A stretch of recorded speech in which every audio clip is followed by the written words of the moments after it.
Halo pemirsa, selamat datang di Corporate Insight, di mana kita akan membedah strategi, kinerja, dan sepak terjang korporasi dalam menavigasi tantangan usaha.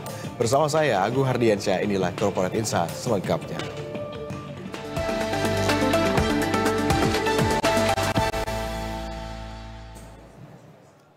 Sebelum kita mulai dialog hari ini, pemirsa, sedikit kita akan mengulas kinerja PT Gunung Raja Paksi Tbk atau GGRP.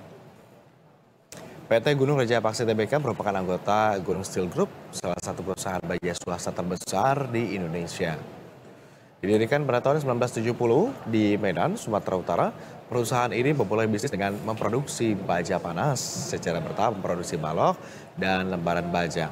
Dengan lebih dari 50 tahun pengalaman di industri baja, GGRP memproduksi 1.200.000 ton baja berkualitas tinggi setiap tahun yang disertifikasi oleh organisasi sertifikasi lokal dan internasional. Saat ini perusahaan GGRP telah menjadi salah satu perusahaan baja swasta terbesar di Indonesia.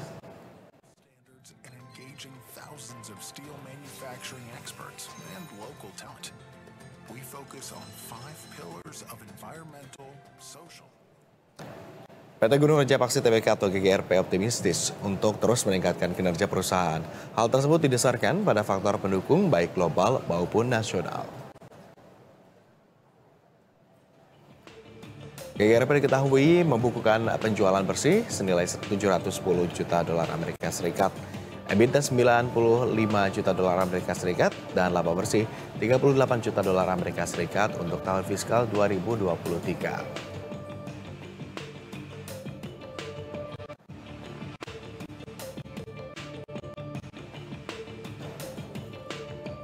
GGRP terus berkembang menjadi perusahaan yang berbeda dari pemain baja regional. Saat ini pendapatan GGRP secara geografis didominasi oleh 96% penjualan lokal dan 4% berasal dari ekspor. Sedangkan untuk klasifikasi produk diketahui produk baja batang menyumbang 35% kepada pendapatan dan produk baja lembaran menyumbang 65% terhadap pendapatan.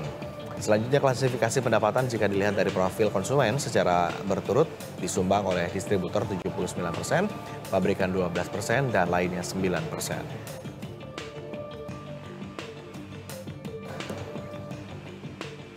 Saat ini saham emiten GGRP tercatat sebanyak 76,42% dimiliki oleh pemegang saham terafiliasi, sebanyak 13,89% dimiliki oleh perusahaan afiliasi, dan 9,69% dimiliki oleh masyarakat.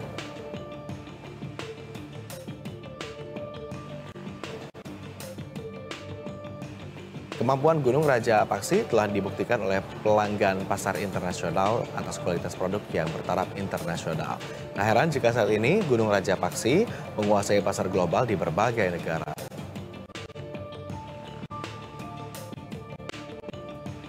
Keberhasilan grup dalam menurunkan biaya rata-rata produksi dan penjualan seiring dengan kondisi pasar yang sangat menantang merupakan faktor pendukung GGRP untuk terus eksis di Indonesia saat ini. Dan berikut beberapa sorotan membanggakan perusahaan GGRP. PT Gunung Raja Paksi Tbk terbukti berpengalaman lebih dari 50 tahun. Kini kapasitas produksi baja mentah mencapai 2,2 MTPA.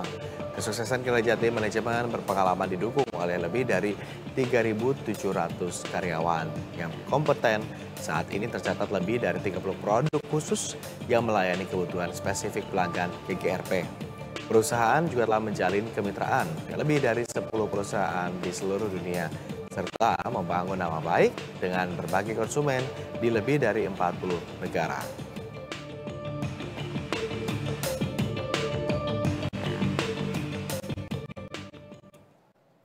GGRP dukung proyek pusat data Microsoft Indonesia melalui produk unggulan terbaru perusahaan, yakni High Strength Steel, produk yang rancang untuk mendukung proyek-proyek infrastruktur termasuk pembangunan pusat data atau data center.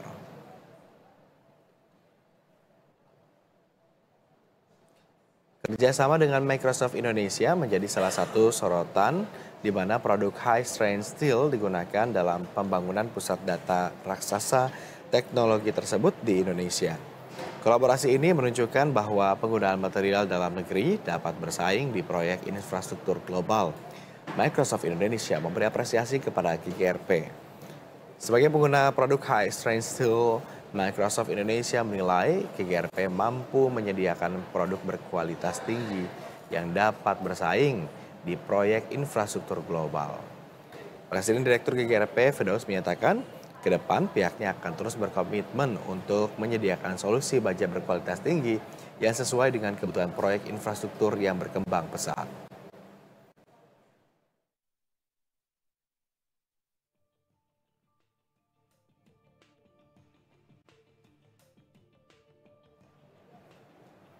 Baik, pemirsa jangan kemana-mana karena usai jeda kita akan ulas kinerja dan strategi PT Gunung Raja Paksi Tbk atau GGRP hari ini. Tetap bersama kami di Corporate Insight. Kembali lagi dalam Corporate Insight bersama saya Agung Hardiansyah. Pemirsa hari ini telah bergabung bersama kita Bapak Firdaus, Presiden Direktur PT Gunung Raja Paksi Tbk. Tadi kita sempat ulas bersama-sama begitu soal GGRP ini dan kita akan berbincang langsung. Selamat pagi Pak Firdaus, terima kasih. Pagi Mas Agung. Sudah berkenan bergabung sama kami di Corporate Insight. GGRP belum lama tampaknya mengeluarkan laporan keuangan untuk kuartal 2 2024, Q2 2024. Bagaimana Anda melihat kinerja perusahaan dan faktor apa saja yang memicu laporan keuangan tadi? Ya, terima kasih Mas Agung. Jadi kalau boleh saya gambarkan sedikit, tahun 2024 ini khususnya di Q2 kita melakukan corporate action di GRP, di mana ada satu unit usaha kita yaitu long product yang kita jual kepada investor dari Jepang. Nah, jadi kalau kita melihat hasil daripada Q2 report kita itu sangat signifikan.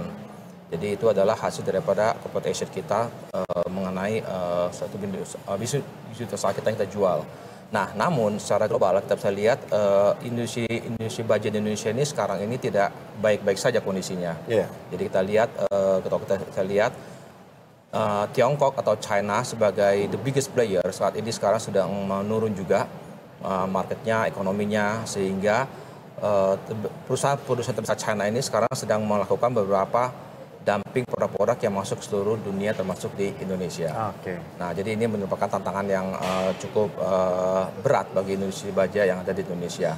Tapi kami selalu optimis ke depannya ini dengan peralihan sekarang yang sangat baik mengenai pemerintahan ke depan ya, era mungkin Presiden baru Pak Prabowo, kami sangat yakin industri ini akan bertumbuh. Oke, seiring berjalannya waktu, ada peralihan, tentu ini juga menjadi angin segar begitu untuk industri baja di tanah air yang sebelumnya sempat katakanlah melewati masa sulit begitu ya, ada tantangan tersendiri. Tetapi laporan keuangan di kuartal 2 2024 juga itu sebetulnya juga hal yang bagus juga begitu ya. Melihat dengan berapa besar angkanya. Di sisi lain, Pak Firdaus mempertimbangkan beberapa kondisi itu ya, mulai dari pertumbuhan konsumsi baja nasional dari Indonesia Iron Steel Industry Association sebesar 5,2%, kemudian juga ada kenaikan anggaran belanja pemerintah untuk sektor infrastruktur khususnya ini hanya besaran 5,8%, proyeksi pertumbuhan volume dari konsumen sebesar 5-6%, lalu inflasi targetnya yang 2,8% begitu ya, termasuk juga pertumbuhan ekonomi Indonesia yang mencapai 5, sekian% begitu ya. GGRP ini bagaimana? Tetap optimis menargetkan pertumbuhan penjualan lebih bersih begitu, penjualan bersih dibandingkan tahun sebelumnya. Apakah juga ini kemudian kenaikan anggaran belanja ini juga bisa menjaga optimisme kinerja korporasi? Ya, terima kasih Mas Agung. Memang kalau kita lihat di atas kertas semua prediksi ekonomi dalam keadaan cukup tumbuh ya. Nah, namun kita lihat kenyataan yang ada di tempat kami di industri baja nasional saat ini utilisasi pabrik kita itu semua nasional hanya 50-60%. Jadi kalau kita bicara demand daripada baja secara nasional itu sekitar hampir 18 juta ton secara tahunan annually, di mana kemampuan supply dari industri baja nasional kita hanya sekitar 13 juta ton. Berarti masih ada gap sekitar hampir 5 juta ton. Nah, dengan pertumbuhan 5%, kalau kita bicara 5 tahun ke depan, tentu saja 5 tahun ke depan kebutuhan baja nasional hampir 24 juta ton. Nah, gapnya ini makin lama akan makin besar. Nah, justru itu kita sekarang melihat bagaimana industri nasional, terutama di baja nasional dan di GRP pun, harus melakukan beberapa aktivitas untuk meningkatkan efisiensi daripada produksi. Karena kenapa? Faktor utama daripada baja itu adalah harga, pricing, ya. Price sensitivity-nya sangat tinggi. Jadi ada suatu market misalnya dengan harga beda Rp500 saja, customer akan beralih ke produk murah. Nah, jadi ini nih yang kita harus mendorong daripada pemerintah juga sama-sama melihat untuk membantu industri dalam negeri. Karena hampir semua proses industri dalam negeri di Baja itu semuanya dari diri sendiri. Pembelian mungkin listrik, bahan baku, kemudian gas semua. Nah, kalau di luar negeri, kami melihat beberapa seperti Tiongkok, mereka mendapat beberapa subsidi dari pemerintah. Misalnya dari pemerintah Tiongkok sendiri untuk listrik, gas, dan mereka dengan ekonomi scale yang besar, mereka lebih murah prosesnya. Nah, jadi inilah yang tantangan daripada di Indonesia. Market tetap masih ada, cuma bagaimana kita bisa meningkatkan kita punya produktivitas, ya kan, efisiensi. Supaya gap antara supply and demand tadi tidak terlalu jauh, gitu ya? Betul, Pak. Oke, sejauh ini tapi bagaimana intervensi pemerintah dalam hal urusan melakukan stabilisasi harga tadi? Oke, saat ini kami berterima kasih pemerintah sudah sangat memperhatikan lah untuk industri kita.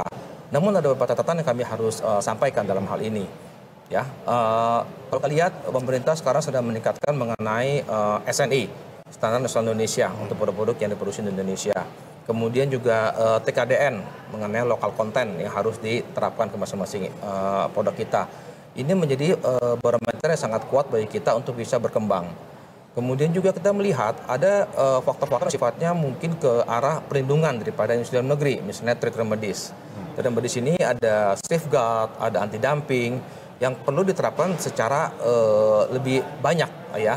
Contohnya di Amerika itu ada hampir 400 sekian trade remedies mereka dengan penerapan benar-benar memprotek industri mereka, ya kan. Nah, kemudian kita lihat di Thailand sendiri ada 67 trade remedies memprotek industri mereka. Kami di Indonesia ini hanya ada 40 sekian, jadi sangat-sangat minim. Nah, inilah yang kita bicarakan dengan pemerintah, agar bersama-sama dengan kita untuk melakukan perlindungan terhadap industri dalam negeri kita. Baik, kalau kita berkaca pada tahun lalu, Pak Firdaus, di mana pasar domestik GRP kan memiliki porsi yang besar ya, 95% kalau nggak salah, koreksi if I'm wrong, dari total penjualan ya. GRP ini kan masih akan fokus pada pasar domestik untuk tahun ini juga kami dengar. Betul. Apakah sumbangsi pasar domestik ini kemudian tetap menjadi fokus utama? Sisa paruh 2 kan, kuartal 2 lewat nih. Seperti apa elaborasinya nih? Oke, ini pertanyaan yang menarik ya Pak, dan saya pikir market di Indonesia masih punya peluang untuk tumbuh. Seperti yang disampaikan tadi, industri untuk yang infrastruktur masih bisa menumbuh 7%, transportasi 9%, industri properti juga masih tumbuh sekitar 3-5%, terutama di IKN, ya, Ibu Kota Nusantara. Kami melihat data dari IISIA sekitar 9,2 juta ton kebutuhan baja di sana untuk 5-10 tahun ke depan. Jadi market masih ada sebenarnya, dan kami sangat bisa yakin bisa untuk memenuhi. Namun kembali lagi, mungkin Mas Agung tahu, banyak industri di industri kita itu industri yang mesin-mesin produksinya sudah cukup tua, 20-25 tahun ke atas, sehingga tidak efisien lagi untuk memproduksi. Nah, kita melihat bahwa inilah yang kami minta juga teman-teman di industri kita untuk bersama-sama bagaimana meningkatkan efisiensi, ya kan, revamping mesin-mesin yang ada sehingga bisa berkompetisi untuk market-market nanti ke depannya. Karena tanpa ada perubahan begini, kita akan selalu stay pada level seperti ini dan tidak bisa compete untuk yang ke depan. Oke, tadi since Pak Firdaus juga menyinggung soal IKN, akan begitu besar demand-nya, khususnya di wilayah IKN begitu ya, kita tahu pemerintah juga berencana bahkan sudah memindahkan ibu kota begitu ya ke IKN, artinya pembangunan akan berlangsung masih di sana. Anda melihat overview bisnis di sana seperti apa untuk industri baja sendiri? Opportunity di sana sangat besar, Pak. Jadi kami juga ada supply beberapa produk untuk beberapa proyek di sana tahun lalu. Jadi kalau kita bisa lihat, IKN itu sektor konstruksi itu menyumbang hampir 76-78% total konsumsi baja di Indonesia. Cukup besar. Jadi kami melihat ini opportunity masih ada ke depan.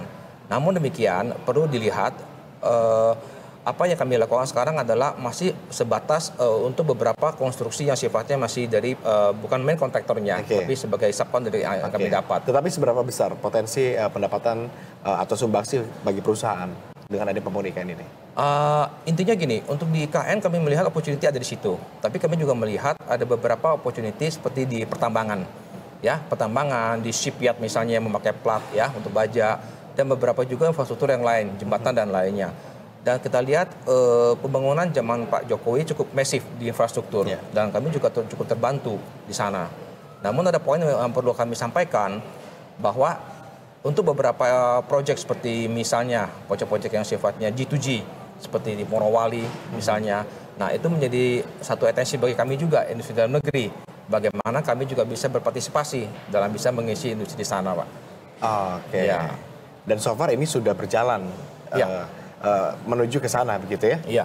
Oke. Pak Firdaus, kita akan lanjutkan diskusi soal bagaimana nanti tantangan, kemudian juga strategi, dan upaya apa yang akan dilakukan begitu ketika JJRP melakukan ekspansi ke depannya begitu. Tapi kita tunda dulu, kita akan jeda dulu pemirsa. Usai jeda kita masih akan kembali dengan diskusi lanjutan kita bersama Presiden Direktur dari PT Gunung Raja Paksi Tbk. Tetaplah bersama kami di Corporate Insight.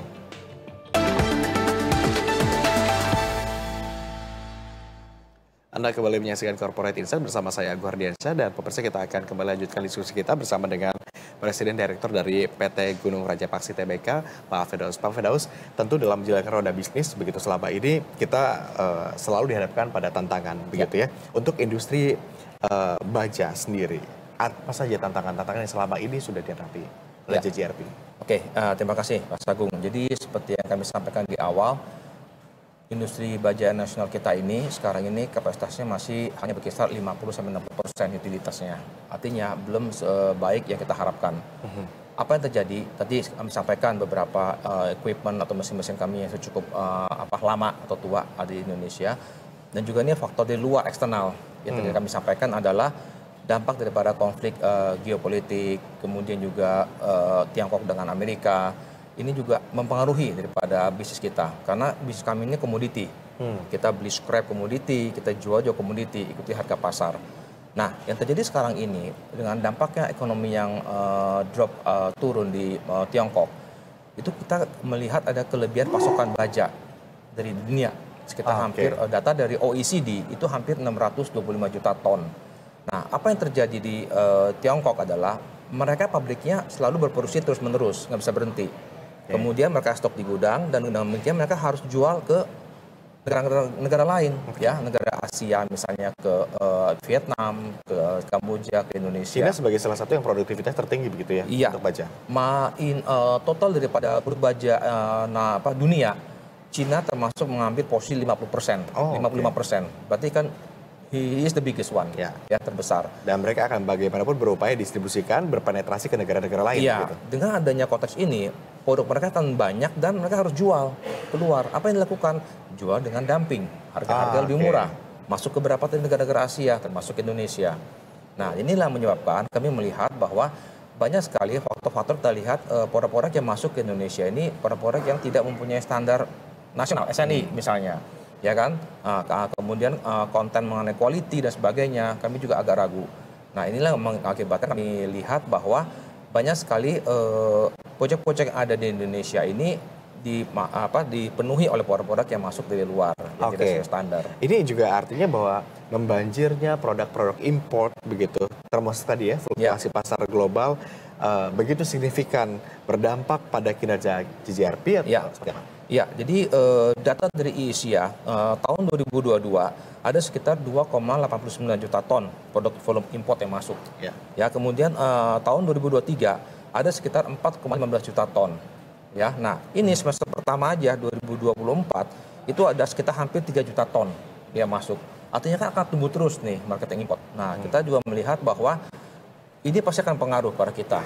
Ya, tapi di elemen apa, Pak Firdaus? Ya. Dampak yang paling dirasakan?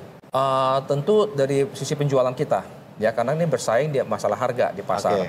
Ya, namun kami melihat kita tidak bisa tinggal diam. Kita mesti membuat inovasi-inovasi untuk produk-produk yang bisa diterima di pasar. Ya, contohnya produk-produk yang sifatnya nanti lebih ke low carbon emission. Ya, karena strategi kita adalah bagaimana produksi baja yang lebih ramah lingkungan misalnya. Nah, itu beberapa yang sedang kami terapkan. Di operation kami saat ini kami memakai electric arc furnace, ya, dengan memakai EAF, carbon emission CO2 emission yang dikeluarkan jauh lebih rendah Nah, dibandingkan dengan produk-produk yang lain. Nah, ini menjadi keunggulan-keunggulan daripada GRP, produk GRP. Yang bisa katakanlah menjadi sweetener bagi konsumen di dalam negeri. Karena kita tahu tadi GRP kan fokus penjualannya mostly 90% itu domestik kan ya? Gitu. Ya. Jadi Mas Agung, ini ada satu poin yang perlu saya jelaskan ya kepada ini pemirsa juga. Sekarang ini di luar negeri, kebutuhan produk baja itu lebih mengarah ke produk baja yang sifatnya low carbon emission. Ya, produk baja yang lebih ramah lingkungan. Nah, ini lagi tren saat ini. Nah, kami melihat sesuai dengan juga visi misi pemerintah mengenai dekarbonisasi net zero emission ini tahun 2060 atau lebih awal, ini menjadi menarik ya. Bagaimana kita juga bisa ikut serta dalam mendukung usaha atau program pemerintah ke depan. Nah, jadi kami tak melihat, kami sudah melakukan beberapa aktivitas di tempat kami untuk bisa masuk ke dalam konsep Environment Social Governance, ESG di industri baja di Indonesia. Nah, ini sesuatu yang menurut kami cukup menarik ya Mas Agung ya, dan ini juga kami harapkan pemerintah juga bisa memberikan semacam insentif pada kita, di mana industri-industri setelah melakukan program-program yang dekarbonisasi bisa diberikan insentif pada kita untuk membantu daripada operasi kita. Selama ini Pak Firdaus, untuk menjaga begitu ya pertumbuhan industri khususnya industri baja di dalam negeri, pemerintah juga tentu melakukan berbagai upaya begitu ya, kebijakan-kebijakan atau regulasi yang ditelurkan untuk menghadapi tantangan banjirnya produk impor itu seperti apa? Ya, jadi gini, memang sekarang ini kami bekerjasama dengan Kementerian Perindustrian. Satu hal adalah bagaimana melindungi industri dalam negeri. Satu, melakukan pendaftaran SNI. Ya, Standar Nasional Indonesia. Kemudian kedua, kita juga meningkatkan TKDN daripada lokal konten daripada produk kita. Dan kita dengan adanya dua ini, kalau tidak ada sertifikasi seperti ini, kita harapkan di masyarakat juga harus mulai edukasinya jalan, ya kan, harus membeli produk-produk yang berkualitas, khusus dalam negeri. Ya, nah ini yang dua hal ini. Dan yang ketiga, kita sampaikan juga bagaimana pemerintah juga dalam hal ini kementerian yang terkait lembaga melindungi kita dengan anti dumping atau dengan safeguard ya, sehingga mereka masuk produk yang akan masuk Indonesia diberikan lagi semacam additional import duty supaya ada level same playing field di market kita. Kalau nggak mereka lebih murah, kita punya harga lebih mahal. Nah, selama ini terjadi atau tidak itu? Sudah ada beberapa yang sudah apply di kita. Nah, cuma menjadi catatan kami adalah proses daripada satu review atau perpanjangan ini prosesnya cukup panjang. 1,5 sampai 2 tahun. Nah, kami melihat kalau bisa ini proses tersebut bisa dipercepat sehingga kita lebih bisa berakselerasi, lebih bisa mungkin bisa berkompetisi di pasar. Pemerintah tadi sudah berupaya juga begitu ya untuk melakukan upaya-upaya bantuan atau katakanlah untuk menengahi ini semua begitu. Termasuk salah satunya tadi untuk GRP sendiri ada SNI dan segala macam. Tapi apakah itu cukup seksi kacamata konsumen? Konsumen however tetap melihat jangan-jangan harga lebih murah sedikit saja begitu ya? Ya, jadi ini kembali lagi tadi Mas Agung, konteks daripada budget kita itu sangat dipengaruhi oleh harga, pricing. Jadi kalau kita bicara suatu proyek di satu tempat dengan budget tertentu, dengan biaya tertentu, mereka mesti melihat konteksnya mengenai harga. They don't talk about the quality, pricing first. Nah, ini yang menjadi challenging bagi kita. Nah, kalau bicara harga tentu saja mereka melihat harga-harga yang murah. Ya kan, karena mereka harga murah, mereka pakai dan sesuai dengan budget yang ada di proyek. Kalau kami di sini lebih produk kami jual lebih berfokus kepada quality, guarantee, quality, ya kan, kepada konsumen, sehingga pada waktu kita beli produk ini dipakai, kita bisa memberikan jaminan untuk mengenai produk yang berkualitas baik. Tetapi adakah potensi GGRP kemudian bisa menekan mungkin katakanlah biaya produksi atau biaya apapun sehingga harganya kemudian mampu menyaingi dari luar? Itu bukan merupakan bagian strategi tetapi kalau itu? Saya pikir itu bagian strategi kami juga, Mas Agung. Jadi begini, tentu hal yang paling penting bagaimana kita melakukan efisiensi daripada operasional di pabrik kita. Ya kan, bagaimana kita juga bisa menggunakan teknologi misalnya, optimalisasi supply chain dan sebagainya. Dan kami juga melakukan ekspansi pasar tentunya dari lokal dan juga yang untuk luar negeri ya, untuk yang ekspor. Dan yang paling penting adalah inovasi teknologi. Di tempat kami di GRP, 2 tahun terakhir ini kami melakukan suatu namanya transformasi digital. Nah, ini menarik. Transformasi digital adalah bagaimana kita bisa mengambil semua data-data yang ada di manufacturing, kemudian kita compile, kemudian kita buat di satu dalam bentuk bot, kita melihat seperti apa. Tempat kami itu tidak boleh ada downtime, ya, tidak boleh ada suatu mesin yang mati mendadak, itu akan mempengaruhi produksi kita. Jadi kita lakukan semua itu dan ini cukup menarik, efisiensi tersebut bisa tercapai dalam hal ini. Oke, dengan demikian GCRP akan tetap bisa bersaing begitu ya. Ya. Tadi di awal segmen Pak Firdaus juga sempat menyampaikan bahwa ada pengaruh dari sentimen global, kondisi geopolitik dan sebagainya. Seberapa besar sih pengaruh itu terhadap pasar domestik yang tentu kita tahu pasar domestik ini adalah mendominasi target dari GCRP? Ya, satu hal yang menarik di sini adalah kebutuhan daripada raw material kita ini sementara kita lihat ada yang lokal, ada juga yang import. Kita kan lebih banyak scrap ya, scrap besi baja. Kita sekarang beli 70%-nya dari lokal dan 25-30% import. Nah, ini yang menjadi challenging bagi kita. Bagaimana kita melihat harga-harga ini kan semua komoditi. Dengan adanya geopolitik, ada peperangan, hubungan antara Tiongkok dan Amerika juga, ini sangat fluktuatif. Sehingga bisa Bapak bayangkan bagaimana kalau kita bicara suatu harga, itu harga nggak bisa mengikat. Harga hanya berlaku 2 minggu. Setelah itu harga berubah lagi. Nah, itu yang menjadi konteks daripada konteks harga cost kita kan jadi berubah terus nih. Oke. Nggak bisa harga berlaku sekarang untuk berlaku 3 bulan. Yeah. Setiap 2 minggu akan berubah. Nah, inilah yang menjadi karena komoditas kan soalnya kita ikutin harga pasar dunia gitu ya. Exactly. Oke. Tadi kan terbanyak target pasar di dalam negeri. Ya. Untuk luar negeri mungkin hanya sisa berapa persen? 4-5%? Iya. Ada rencana untuk memperluas market luar negeri? Iya, market luar negeri? Tentu ya Mas Agung. Kita lihat sebenarnya market luar negeri ini menarik. Mereka ini lebih mendekatkan kepada high quality product dan low carbon emission. Di mana kalau high quality product dengan konsep yang disebut dengan dekarbonisasi, low carbon emission, posisinya menjadi menarik. Ya, karena kami juga ada sertifikasi mengenai EPD, Environmental Product Declaration. Produk-produk kami yang disertifikasi oleh EPD itu bisa dipakai untuk green building yang ada di, let's say, di Australia, New Zealand, di Amerika. Artinya peluang untuk GGRP justru meningkatkan ekspor ini lebih besar dong? Ya, betul. Jadi 2 tahun lalu kami mendapat sertifikasi produk-produk kita ada yang untuk EPD untuk New Zealand dan untuk di Australia. Kami ekspor itu ke New Zealand dan Australia untuk green building. Jadi untuk green building itu mereka konsepnya adalah mendapatkan sertifikat itu termasuk besi, aluminium, kaca semua. Kami bertanya kepada mereka untuk apa mereka sertifikat green building. Ada beberapa inisiatif yang diberikan oleh pemerintah, misalnya dengan tax yang lebih rendah dan sebagainya. Nah, ini yang menjadi pemicu kita untuk melakukan hal itu. Itu opportunity-nya besar karena kebutuhan pasar luar negeri tentu ingin yang kualitasnya bagus, tentu ingin yang green building begitu tadi. Seperti Pak Firdaus sampaikan, tetapi tantangannya untuk berpenetrasi ke luar negeri apa saja nih yang perlu ditaklukkan oleh? Iya. Jadi kalau kita bicara ekspor, mereka kembali lagi mereka bicara quality. Specification ya kan tadi yang sifatnya yang low carbon emission itu prosesnya itu akan panjang dan memang memakai produk-produk yang recycle materialnya. Nah, jadi untuk itu untuk di dalam negeri kita belum melihat ke arah sana.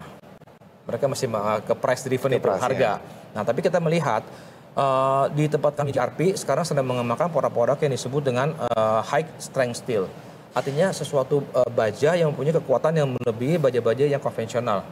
Nah, ini kami juga sedang kembangkan untuk kebutuhan mengenai infrastruktur dan data center.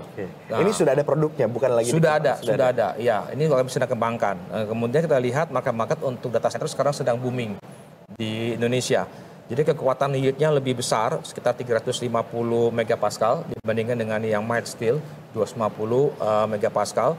Dan kekuatan daya tariknya, tensilnya itu lebih tinggi, 450 megapascal dibandingkan dengan yang mild steel yang 400 megapascal. Jadi ini menarik. Kita akan terus berinovasi untuk produk-produk yang lebih baik, yang lebih high quality sehingga marketnya bisa kita supply.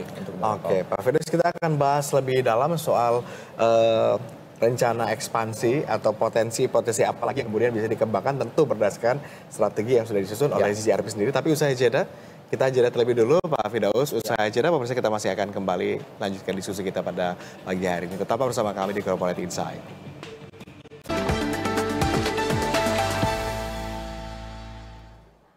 Terima kasih Anda masih bersama kami di Corporate Insight. Pemirsa, sebelum kita lanjutkan dialog, kita simak isu terkini dalam Industri Now.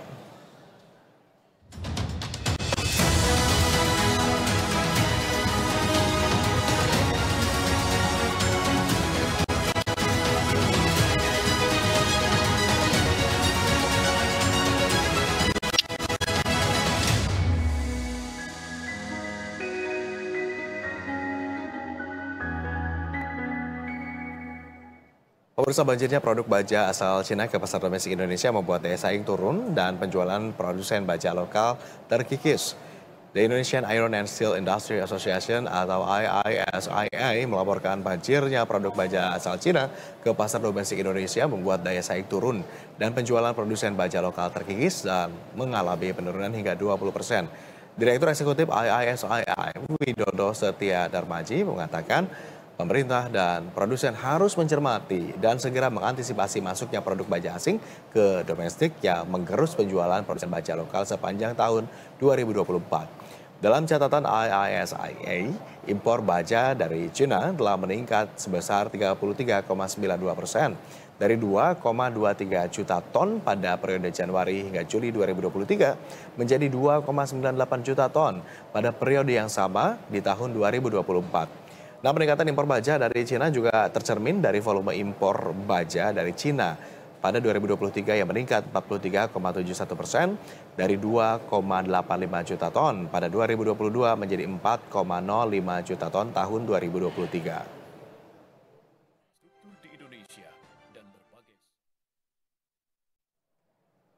Sementara itu, konsumsi baja nasional terus meningkat dari tahun ke tahun. Hal ini seiring dengan terus meningkatnya pembangunan infrastruktur dan permintaan industri dalam negeri.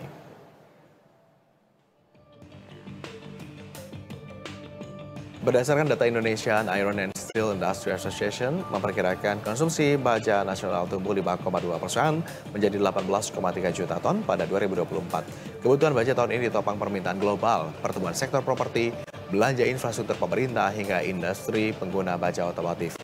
Menurut IISIA, pertumbuhan konsumsi baja sejalan dengan tren peningkatan sejak tahun 2020 hingga 2023. Adapun tahun 2023, konsumsi baja nasional mencapai 17,4 juta ton, naik dari sebelumnya 16,6 juta ton pada tahun 2022.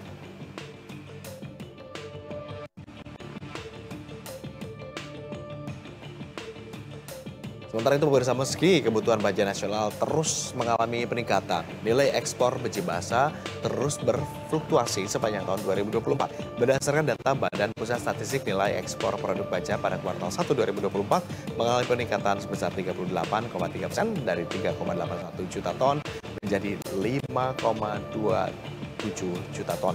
Demikian halnya dengan nilai ekspor besi dan baja. Kita lihat per September 2024 kita lihat nilainya mencapai 2,2 miliar US dollar. Agustus lebih rendah, ada di level 2 miliar dolar Amerika Serikat.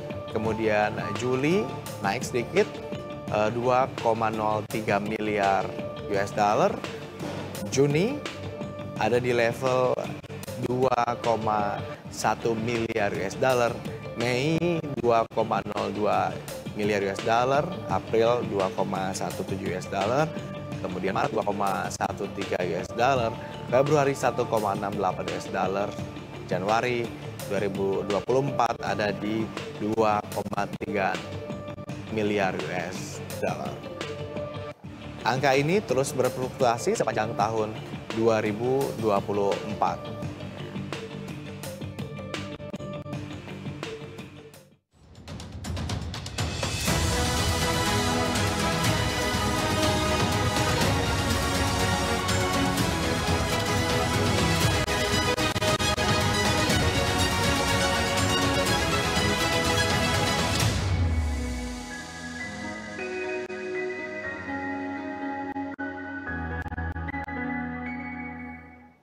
Kita akan kembali lanjutkan diskusi kita, pemirsa, bersama dengan Presiden Direktur dari GCRP, Pak Firdaus. Pak Firdaus, tadi kita sudah melihat data-data preferensi begitu bagaimana penjualan, bagaimana nilai ekspor, termasuk juga upaya-upaya demand dari pasar internasional begitu ya. Tentu GCRP juga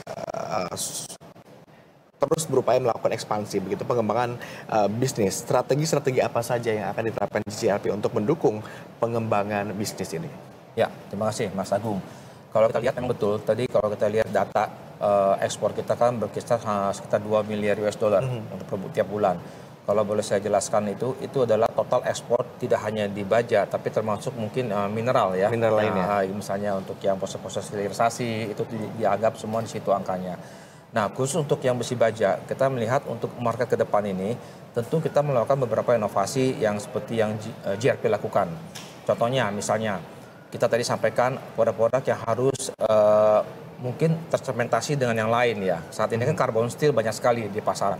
Kita mesti ada produk-produk yang sifatnya lebih mengedepankan mengenai lingkungan ya, low carbon emission, dekarbonisasi. Nah, inilah yang sedang kita kembangkan di GRP. Seperti tadi juga ada yang high strength mengenai steel ya. Nah, untuk produk-produk kita. Jadi itu yang kita kembangkan supaya bisa masuk penetrasi ke pasar yang ada di Indonesia. Market pasar di Indonesia ini sangat luas, Mas Agung. Galangan kapal membutuhkan baja, infrastruktur, ya jembatan, kemudian beberapa yang pembangunan lain di beberapa daerah membutuhkan baja juga. Jadi ini market sangat besar. Nah, cuma kita mesti lihat juga jangan sampai ini market ini yang kekurangan yang nggak bisa disuplai itu dipenuhi oleh produk-produk yang masuk yang luar. Karena kita tahu kan pemerintah juga kan menganggarkan naikannya sampai 7,9% ya, sekitar 423 triliun rupiah untuk sektor infrastruktur. Anggarannya begitu besar begitu untuk belanja. Betul. Gitu. Jadi kita mau berpartisipasi agar kita juga bisa ikut dalam proyek tersebut. Jadi sebagai contoh, Mas Agung, kita lihat proyek yang ada sekarang banyak sekali smelter yang ada di Morowali sana. Jadi kita lihat bagaimana mereka investor datang, mereka berproses, mereka bangun tuh pabrik, kemudian mesin dan juga semuanya mereka bawa dari luar. Nah, inilah yang kami selalu berdiskusi dengan pemerintah. Kalau memang ada mesin mereka silakan import, tapi kalau baja-baja kita pakai produksi dalam negeri. Nah, pakai produksi buatan Indonesia lah kita bilang. Nah, sehingga kita juga industri baja bisa ikut dalam ambil bagian dalam pembangunan di sana. Iya, betul. Nah, itu beberapa. Kemudian kami jelaskan apa yang JP lakukan.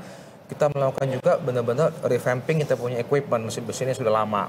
Bagaimana mesin-mesin lama ini kita coba mungkin kita coba ganti dengan yang baru. Nah, cuma challenging-nya sekarang pergantian mesin di industri baja ini kan nggak murah-murah banget ya. Ini high capital investment, sangat mahal. Nah, kita harapkan juga bagaimana juga perbankan. Nah, perbankan juga bisa membantu kita. Sektor-sektor keuangan misalnya, lender yang masuk ke kita. Cuma challenging-nya saat ini, banyak perbankan yang masih melihat industri baja ini bukan industri yang seksi. Nah, jadi ini yang menjadi... Sehingga perbankan juga agak seret begitu. Iya. Daripada industri baja. Iya, mungkin ada trauma-trauma dengan industri lain baja yang ini ya, yang gagal ya misalnya. Nah, jadi ini menjadi challenging. Bagaimana meningkatkan keyakinan sektor perbankan begitu? Ya, apa yang kami lakukan di GRP tentu saja ini menjadi kekuatan kita. 2 tahun lalu kita menerapkan konsep yang disebut dengan ESG, Environment Social Governance. Nah, ini adalah sesuatu yang bagi kami untuk apa sih awalnya kita mulai, tapi kita melihat hasilnya sekarang ya. Dengan konsep ESG kita melakukan perhitungan mengenai footprint karbon kita seperti apa di skop 1 di industri kita, di internal kita, kemudian mengenai karbon yang dihasilkan mungkin dari energi dari PLN, kita hitung semua. Nah, inilah yang menyebabkan kami sekarang menjadi leader untuk sesuatu yang disebut dengan dekarbonisasi di industri baja.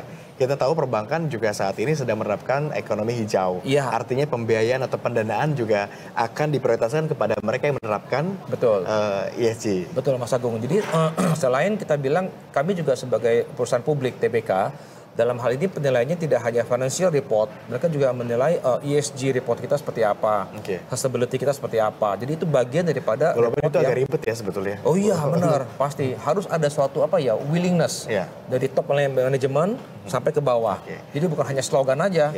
Dan tujuannya bukan cuma kalau kita bicara ESG, tujuannya bukan semata-mata untuk profitable, tetapi juga untuk kepedulian kita terhadap lingkungan. Gitu kita bicara industri yang sustain untuk 10-20 tahun ke depan, bukan untuk 1-5 tahun ke depan. Tapi bicara tentang ekspansi tadi, adakah rencana untuk berkolaborasi dengan emiten atau maksudnya dengan entitas usaha lain untuk meningkatkan kinerja begitu? Karena kita tahu kan proyeksi pertumbuhan ekonomi nasional juga kan mencapai lebih dari 5% begitu. Ini dirasa menjadi faktor pendorong juga kan sebenarnya? Ya, sebenarnya kami terbuka untuk bekerjasama dengan beberapa emiten lain ya. Nah, cuma kita mesti melihat juga bagaimana kita ini sekarang industri baja ini benar-benar harus memfokuskan bagaimana lokal kita punya market seperti apa, efisiensi kita seperti apa, dan juga demand untuk beberapa manufacturing yang ada di Indonesia. Otomotif sebagai salah satu market juga sebenarnya. Ya, EV sekarang sudah mulai rame. ya kan. Kemudian juga saya bilang pertambangan juga cukup berkembang saat ini. Nah, jadi shipyard ya, nah, itu cukup berkembang. Jadi beberapa kami melihat sektor itu masih membutuhkan Shipyard baja. itu plat ya nanti? Ya. Iya, plat betul untuk kapal. Untuk GCRP sendiri, pasar di sana seperti apa? Pasar kami untuk sekarang kami fokusnya untuk yang di flat, hot rolled coil, pipa, dan juga beberapa yang downstream. Ya, jadi kami juga sekarang sudah penetrasi ke pasar untuk melihat beberapa tadi kami sebutkan market-market yang ada. Oke. Kalau kita bicara target dan outlook, nah pertumbuhan permintaan yang didorong juga oleh berbagai faktor ya, Pak Firdaus, seperti pertumbuhan baja global, pertumbuhan ekonomi nasional, kemudian juga kita tahu belanja infrastruktur pemerintah yang tadi akan cukup tinggi, pertumbuhan sektor properti juga yang tampaknya masih terus terjadi di tanah air. Kita tahu cukup banyak proyek strategi nasional yang sudah dicanangkan oleh pemerintah, artinya ini juga akan ada demand dari mungkin baja juga. Kemudian bahkan tadi sempat Pak Firdaus singgung juga pertumbuhan industri pengguna baja seperti otomotif, kemudian elektronik dalam negeri dan peralatan rumah tangga tentunya. Bagaimana pandangan Anda mengenai outlook industri baja di Indonesia? Setidaknya pada paruh tahun 2024 nih, dua kuartal lagi seperti apa? Kalau kita melihat market, Mas Agung, untuk 3 bulan terakhir ini memang indeks PMI kita turun. Ya, dari 5, sekian turun 4,9%. Nah, ini yang kita melihat apakah memang ini mungkin masyarakat atau mungkin investor juga sedang wait and see. Seperti apa sih new government, new presiden, new minister misalnya. Ini terjadi, kita lihat trennya seperti itu. Nah, dengan menurunnya PMI ini kita melihat mudah-mudahan nanti setelah pengumuman new presiden, new minister, ini akan rebound lagi ke depan di atas angka 5. Geliatnya akan bangkit lagi. Iya, gitu. Nah kami sangat setuju. Market di Indonesia masih bertumbuh ya, properti akan tumbuh 3-5%. Kemudian kita lihat infrastruktur, kita melihat ada penumbuhan sekitar 7-8%. Masih cukup potensial. Otomotif juga masih tumbuh sekitar 5%. Nah, jadi kita melihat opportunity inilah yang kita harapkan bisa membantu GRP dan juga industri besi baja dalam negeri untuk bisa berkontribusi untuk market tersebut. Kalau outlooknya seperti itu, tentu GCRP juga sudah menancapkan target untuk ke depan seperti apa. Tapi kita bahas lebih lanjut nanti. Usai jeda kita akan kembali lagi pemirsa dengan diskusi kita pada pagi hari. Tetaplah bersama kami di Corporate Insight.